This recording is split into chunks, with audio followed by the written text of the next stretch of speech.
and welcome to another edition of Kyle Meredith with. It's the interview series presented by WFPK and WFPK.org, Consequence, and the Consequence Podcast Network. Thanks as always for making your way here and checking out the series. Of course, you know what to do if you like what you see, what you hear. Hit that subscribe button. I put out 3 new interviews every single week, new one every Monday, Wednesday, and Friday. So it's a great way to keep up with your favorite artists and discover some new ones at all the usual places in podcast land. That includes Spotify and Apple Podcast. You can subscribe at NPR, at WFPK.org, or of course, right here on YouTube for the video versions. Anywhere you get your podcast from, subscribe to Kyle Meredith with. That's me, Kyle Meredith. Today, I get to talk with Ellie Kemper. Now, of course, you know Ellie Kemper as Kimmy Schmidt in the Unbreakable Kimmy Schmidt. You know her from The Office. She was in Bridesmaids, 21 Jump Street, and now she's back in a new movie on Netflix called Happiness for Beginners. Now we're going to talk about this, and just so you know the plot line, I'm going to be reading it here. Helen, played by Ellie Kemper, has always lived her life as far from the edge as possible. Finding herself newly divorced and a little lost, Helen decides she needs a reset and signs up for the adventure of a lifetime. So finding herself becomes a big part of this too. The adventure is a backcountry survival course, hiking the Appalachian Trail with a group of oddball strangers. And from the beginning, Helen's plan to be the best hiker is tested, and she finds more than just herself in the wilderness. Based on the wildly popular novel by Catherine Sinner, Happiness for Beginners reminds us that sometimes you have to get lost before you're found. So we're going to be talking about the role. This is a new type of role for her. You know, we know Ellie as she plays a lot of bubbly characters, and this character Helen, there's a lot of angst. Again, she's newly divorced. So seeing Ellie Kemper with a furrowed brow for so long is almost unsettling because we have never seen her. So I want to talk about playing against type for her. We're going to talk about the needle drops. I want to hear what her car songs are, you know, the ones you scream at the top of your lungs, not caring who at the stoplight is seeing you. And we'll talk about that. She's also a runner. So we're going to talk a little bit about running music as well. And she's doing so much right now. Not only do we have Happiness for Beginners out now on Netflix, but she's also got a podcast. She just did a little Broadway. So we'll get into all of that and more. So let's get into this. It's Kyle Meredith with Ellie Kemper. Hi, Kyle. How are you? I'm well. It's a pleasure to meet you. Pleasure to meet you. Yeah. And it's been so fun watching you in Happiness for Beginners, which, you know, as the story goes, so we have this sort of post-divorce adventure that your character gets to go on. But when I say it's fun watching you, it's sort of fun because for different reasons than usual. I mean, this is a very different character for you, right? Yes. A lot of the characters I've played tend to be sunny, optimistic, bright-eyed, cheerful women. And Helen is not. She is going through a divorce. She is cranky, you know, she's not choosing to look on the bright side of things when we meet her. And that was a departure for me, and a departure that I enjoyed. It was fun to play. Yeah. I mean, watching you, it's sort of like, I don't know that you're exactly bottled up, but you just, you know, Helen is holding something inside, and that furrowed brow and scowl. Yep. I mean, and maybe you're already saying it, you know, it being just different for you, but how different? I mean, was this really new territory? Not in, as a human being, I have experienced Sure. craziness and anger before, but it did feel new to play on screen. And you know what I love about some of the characters I played in Kimmy Schmidt and Erin Hannon is that they do have these moments where you see them kind of lose their tempers or their minds, and those moments are always, I think, really exciting to play, because it's nice to see people kind of just lose control. But this character was new because it was a sustained kind of crankiness, and it was just her choices and the way she carried herself were so different from characters that I have played. So I liked it because it allowed me to tap into that side of myself. And as an actor, I got to, explore and play with emotions that that I generally don't tap into. So that was exciting. Yeah. And I think that's what was the thing, is like knowing that you sort of had to hang on to that one style of emotion for so long to just kind of keep that, over a whole shoot. And I don't know if you're the type of actor that carries that with you, or you're able to just kind of, but of course you're surrounded by this great ensemble cast on top of that. So I can't imagine that you're too unhappy when the camera's off. Oh my gosh.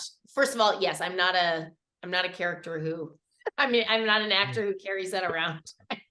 when the cameras are off, I'm just myself. But we had such a fantastic cast. It was like, what was really nice about the cast, I hope you like picked up on this even just from watching the movie, is that the camaraderie that the campers have on camera was really an off thing as well.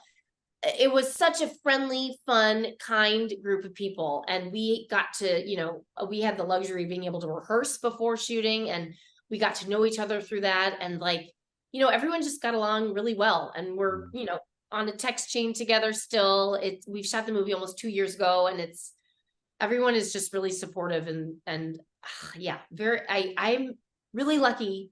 It seems like most of the projects I've worked on are populated with like really good human beings. So I feel lucky. Where did you guys shoot it at? It was in Stamford, Connecticut, which you may not have guessed, but it was, this was something I thought that was really like a good reminder for everyone. Sometimes I think, I would love to go hiking, but it's such an undertaking and you have to travel. But the parks where we filmed are not far, certainly not far outside Stamford, not far outside of New York City. Like these places are accessible. And I think it was, it's important to remember that there's like really beautiful wilderness and outdoors not far from your home.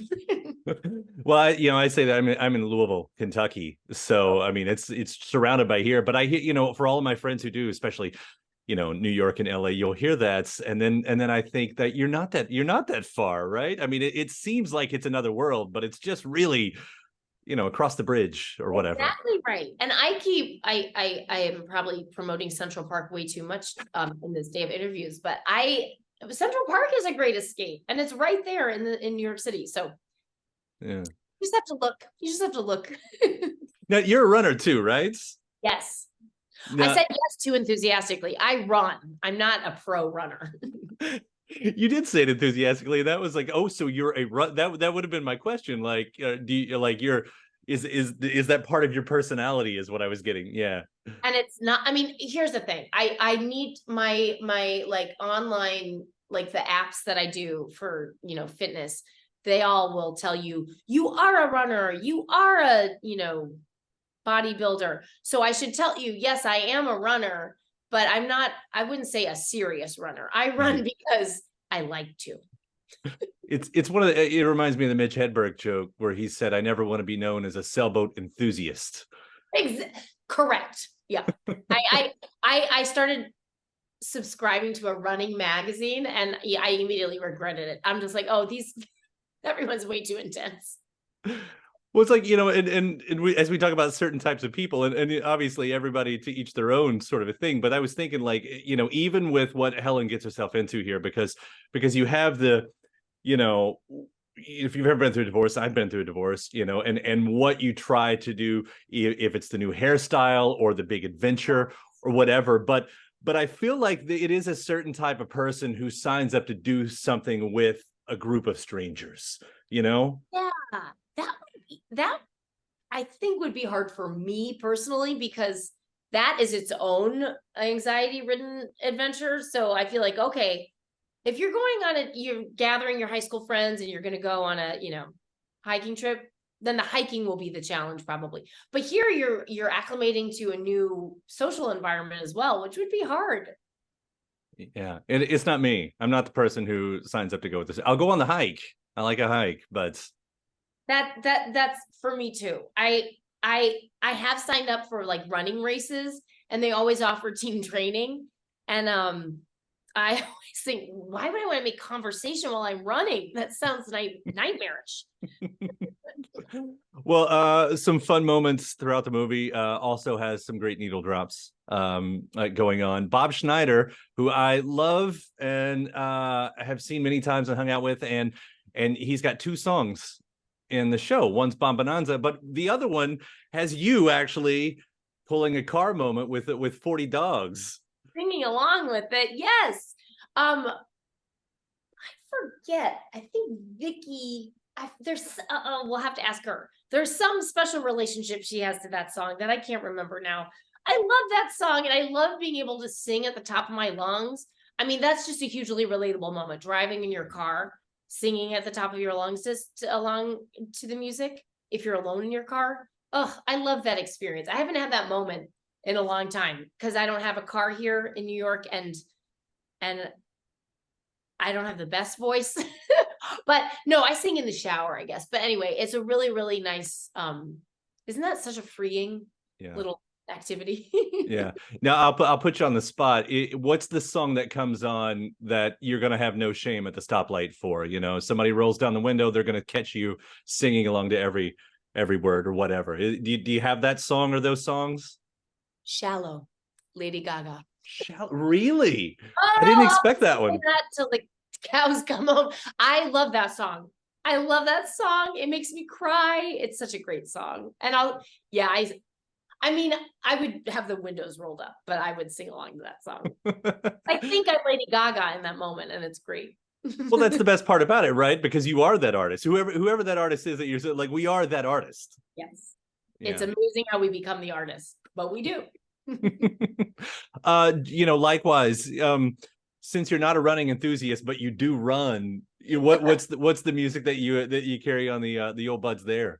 Right now, because I can't imagine it's shallow. You'd be surprised if Shallow does pop up in a mix or whatever. That can be a great running song.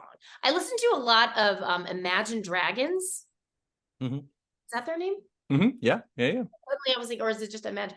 And I like listening to some Tina Turner songs are great. Not all, but like the fast songs are great because her voice is insane. I like listening to Green Day and the Rocky sound, like Rocky, about the soundtrack.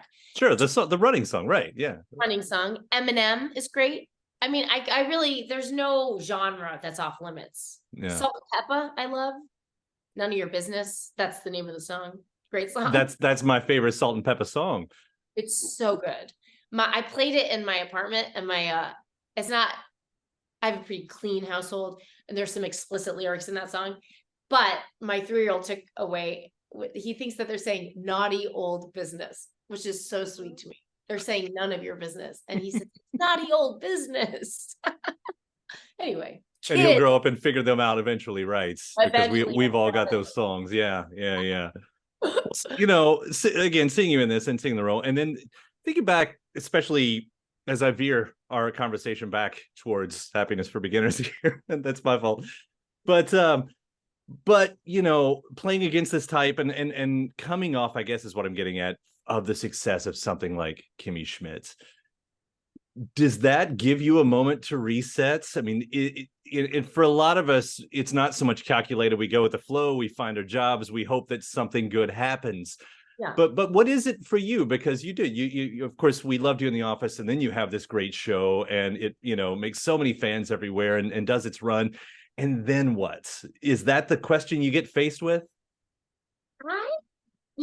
I feel grateful when any job opportunity comes up. So I think as long as you're working, I think the most important thing for me as an actor is to look for the people you're working with. So if you are working with smart people who share a sensibility with you, I think then you can, relax a little bit. So I think that's what I look for. And so hopefully you can never tell how people are going to receive your work, right? So it's about making sure that you're proud of and satisfied with the work that you're creating. This maybe sounds corny, but it's true.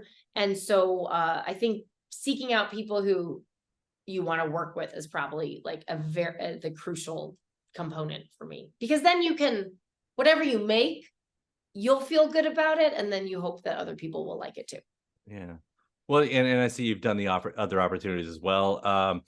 Broadway, Peter Pan, gone wrong. Peter Pan goes wrong. Goes wrong, right? Yeah. I'm just coming off that run, Kyle. I am a Broadway star. That was exhilarating. Have you ever been on Broadway? I've stepped on a stage in Broadway and I danced. There was no one around, so I said I'm on Broadway. Does that count? That does count. Because Okay. that literally, I went to my first rehearsal and then I left and I was like, I'm terrified. I want to back out. I hope something happens so that I don't have to do this because I was so scared. And I said to myself, well, you were on Broadway. You went to a Broadway rehearsal. That could be enough. But I was proud of myself because I saw it through and it turned out to be a lot of fun. But it was like terrifying. I bet. And I'll bring up real quick the Born to Love podcast I know is out there too. So you for bringing it up. Yes, I have a podcast with my dear longtime friend Scott Eckert called Born to Love, and it's about what people love, and we have guests on to talk about anything that they love. So it's an upbeat podcast. Yeah, well, it's great to see you doing all these things, and again, happiness for beginners. And luckily, you get to let go of that scowl at some points, and it's such a fun movie to watch. And, and I'm Ellie, so happy you enjoyed it. Thanks. Yeah, absolutely. Thank you so much for taking the time to talk about it. Thank you for taking the time to talk with me about it. And thanks to my guest. Also, thanks to you for checking out the episode in the series. Before you get out of here, hit that subscribe button. Again, you get 3 brand new interviews every single week. New one every Monday, Wednesday, and Friday at right here on YouTube, or of course anywhere in podcast land, including iTunes, Apple Podcasts, Spotify, Podchaser, NPR, or WFPK.org as well. A great way to keep up with your favorite artists and discover new ones as well. Then after that, actually head over to WFPK.org. That's where I do a show Monday through Friday, 6 p.m. Eastern. It's an hour full of song premieres, music news, anniversary spins, bonus interviews, Monday through Friday, 6 p.m. Eastern at WFPK.org. Consequence has your music and film news. You can also find me on the social media spots, Facebook, Instagram, mostly on Twitter. All 3 of them, the address is at Kyle Meredith. Do hope you like and follow along. That does it for another edition. I'm Kyle Meredith. I'll see you next time.